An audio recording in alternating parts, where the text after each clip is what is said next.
This is the church that is directly located next to Abundant Life Christian School. This is where people sought sanctuary yesterday, staff and students, while those officers were sweeping through the school. We're following breaking news this morning in Monona. I want you to take a look at what we're seeing. You can see a single vehicle is being pulled from the Yahara River. Your first call was around 4:41 this morning. Kind of tell us what happened here at East Elementary. Confirmed just around 9 a.m. that they now know 2 juveniles and 1 adult was found dead inside a home here on Bridge Street, ranging from small pieces of debris like this to even larger ones here that you can see in the yard, so that vehicles know you're crossing the street. And then, of course, if you're coming up on a bus, you want to make sure to pay attention for their flashing lights. Hey, good morning, Tim, Gabriella. Yes, we've seen lots of poll workers go into the building this morning. Not anyone waiting in line yet. Law enforcement is making another advance. They just made one about 2 minutes ago. This is where they're saying the fire started and then spread onto the side of the building.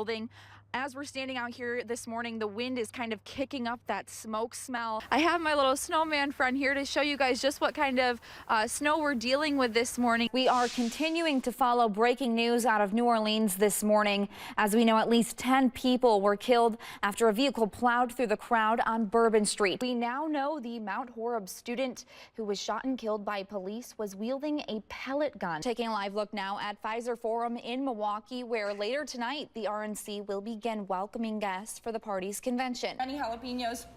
You're looking like you're feeling it a bit. Just a little bit. So I'm going to send it back to you guys in the studio. We're going to get some milk in us, I think. But for now, live in Beloit, Brooklyn Andrews, WMTV 15 News. And we're trying our hand this morning on the boards in Beloit. Woo, I got it in. We'll have more details on the Beloit Major Cornhole Tournament coming up.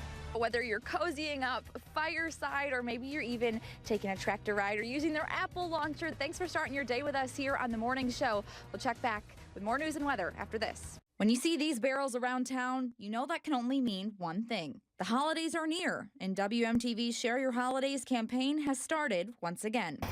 This year, it kicked off at Second Harvest Food Bank in Madison for year 29. Nearly 250 barrels patiently waiting to be filled to fight food insecurity in our communities, and at a time when the need is greater than ever. People like to think that the pandemic was really kind of the height of the need here in the community, but it really hasn't. I mean, last year we distributed more food than we did in our entire history since 1986. But it wouldn't be made possible without the help from those in the community. Like 2 men in a truck helping deliver and pick up barrels each year since 2010. Every year we go to pick up and find out how big the turnout is. Really nice. With over 130 different businesses to drop off to, it makes for a long day, but a day everyone looks forward to.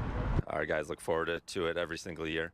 I've been getting questions for the last 2 months of, hey, when is this going to happen? Businesses also eagerly awaiting the delivery of their barrels like they do year after year. I came back to AEI from Florida in 2003, and we've been doing it for the full 20 years since I've been in this office. And since then, it's just been a core of what we do every year. It's day one of the 4-week-long campaign with an end goal of $1.5 million.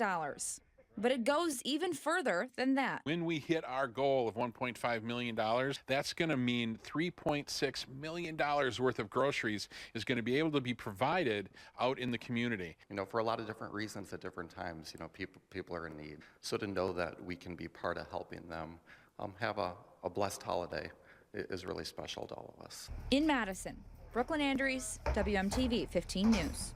It's early Monday morning. And Oregon High School senior Ashley Olson is starting another busy week. We actually have a broody mom in here right now. It's not a typical 17-year-old schedule, but every day starts the same. Up and at 'em with her poultry. So we've got 9 eggs this morning.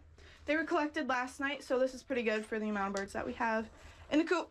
Then it's off to school. If you guys haven't got your notebooks open to that would be a good page to open to. The walls of OHS aren't the only place she does her learning. In fact, it's where she spends the least amount of time during her week. I only attend my required credit of English. Just 1 hour a day to be exact. I'm enrolled in the early college credit program at UW-Madison, and I'm taking classes in the animal sciences department 3 times a week for 2 classes this fall semester. And it doesn't stop there. And then I'm also part of the youth apprenticeship program. I have been for my junior and senior year. Or even there. I work at McFarland Animal Hospital.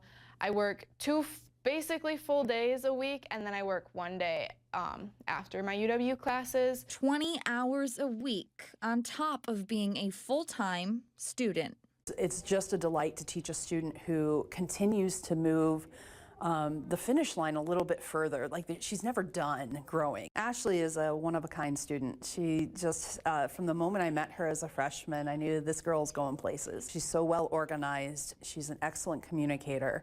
She's not settling it ever. Using the skills she's acquired the last 4 years to carry her to a successful future. I have always been a person that takes advantage of every opportunity. So being a part of agriculture education, my career technical education, and my CTSO program has really made an impact on my time here and created a positive and good experience that I'm going to take with me to college.